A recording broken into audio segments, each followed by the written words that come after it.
Hello, I'm Lee Millen, your host for today's Classroom on Film Adventure. And today's fascinating topic is electricity. What is it, and how to use it safely?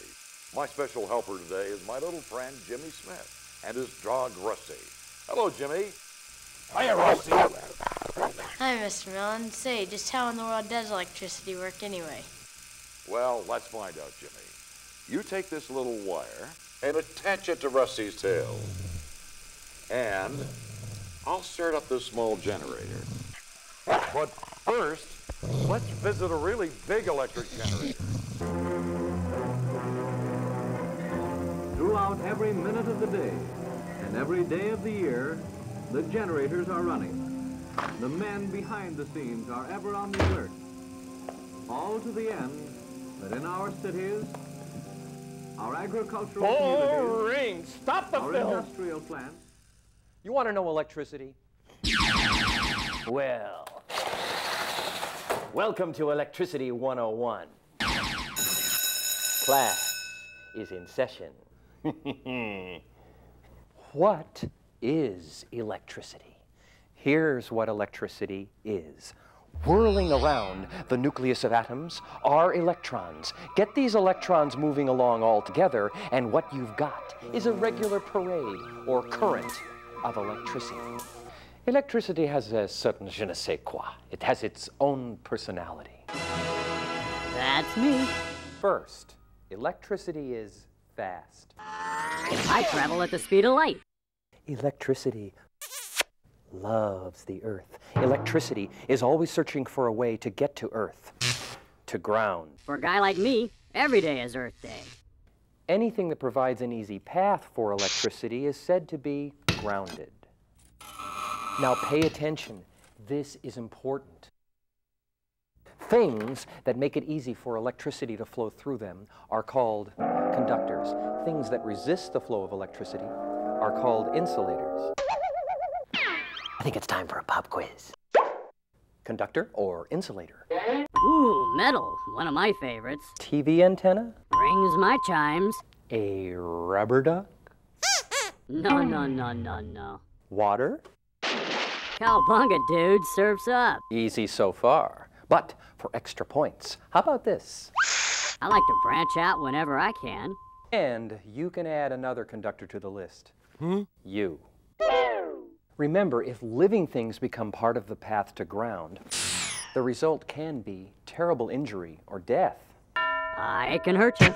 But I digress. You may be asking, fine, but where does all this electricity come from? How is it made?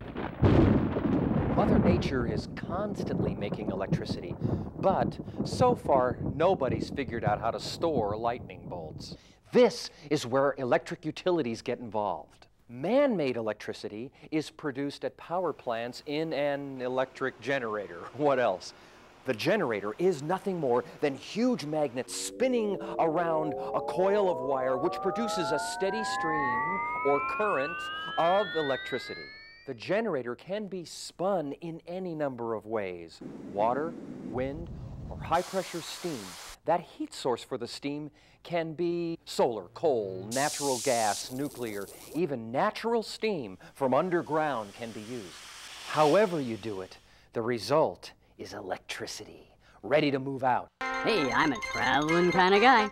And traveling is the name of the game over a stupendously huge power distribution highway because it is a long way from the power plant to your blender.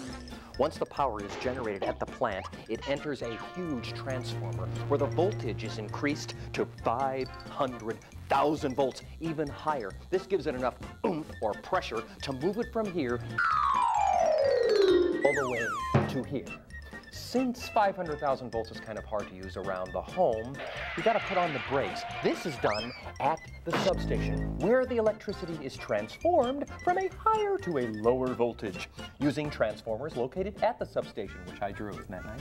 But the journey is not over yet. Before the electricity enters the street where you live, it passes through yet another transformer located on poles or underground, where it is squeezed down to the more typical 120 volts.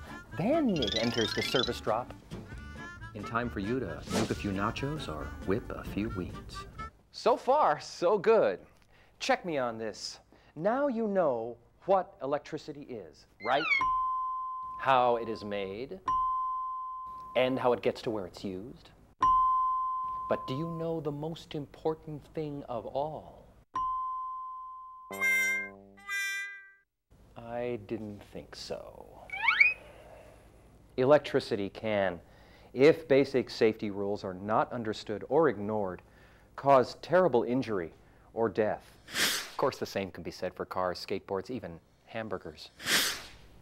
But electricity has qualities that make it special.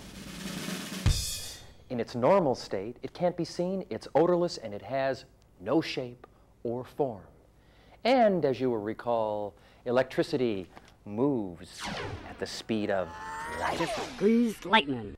And remember, if electricity finds a path to ground that passes through a living person, that person is in serious trouble. How serious? Listen to this.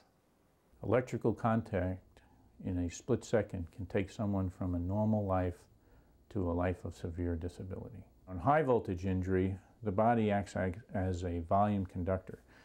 That is, the passage of the current will go through the body, and the amperage is such that the heat generated is very high. Now what can happen here is that if an entrance or an exit wound is on the limb is such a small volume that as that current flows through that, it generates a massive amount of heat, and therefore it can cause significant tissue damage within the limbs themselves. This tissue damage leads to amputations in a high percentage of the cases. And therefore, this poor person who undergoes contact with a high voltage line may in an instant end up losing an arm and a leg. Low voltage injuries cause the current to flow up through the body, but the amperage is so low that there is very little heat generated. However, the current itself does cause irregularity in the heartbeat, and therefore can cause the heart to stop or may cause it to fibrillate, and this will lead to a heart attack, and that patient can go on and die from this. Most electrical contact accidents involve overhead distribution wires. Not at all surprising, since that's where electricity is most exposed. But there are some pretty goofy ideas running around about those wires. Did you ever hear this one? Hey, those wires here, they're all insulated. I mean, you can touch them. Birds sit on them all the time. It's no big deal. Take a note, sport. These wires are not insulated. Birds lounge on those wires safely because the birds are not grounded. Yeah, but if the wire's, not insulated, how come the electricity doesn't come down the pole and like zap you? I'll tell you why. We've got insulators, remember? Now, service drops to the house, underground wires. Are they insulated? Yes, but insulation can break down. Weather, aging, whatever. Assume that all wires are dangerous, very dangerous. The power company keeps danger away by keeping power lines and anything energized away from people.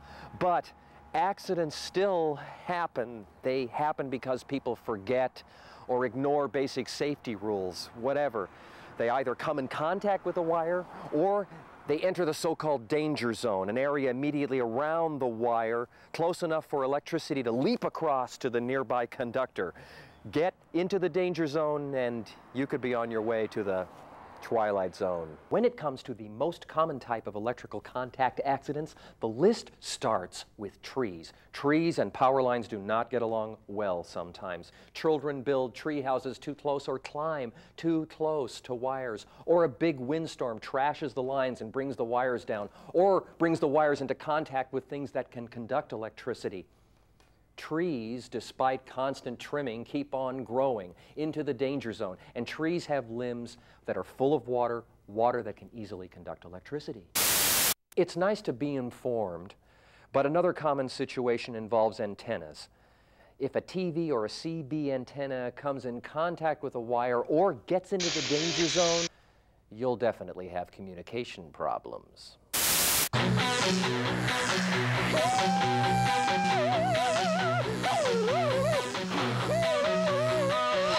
You into heavy metal? Whoa, gnarly, dude. Well, don't be. One of the most devastating kind of electrical accidents involves heavy metal. High-lift industrial equipment like cranes or backhoes present danger. By the way, the danger in these situations isn't to the operator as long as he or she stays in the cab. But should someone contact metal and ground at the same time, electricity can make the connection to ground. The same thing can happen if metal irrigation pipe or metal sailboat masts are uplifted in the wrong place. These are all dangerous situations, and there's more. Stuff like kids in kites, digging underground without checking where the lines are. Add them all together and we come to the big question. Where do you fit in? Here are some facts you should know.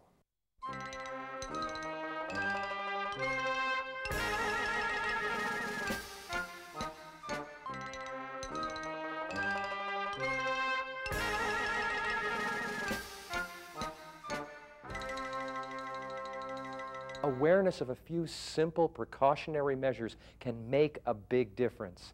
After all, electricity used wisely and with respect is as safe as any other energy form. Class dismissed. Oh, don't worry. I'll get the lights. Don't try that at home.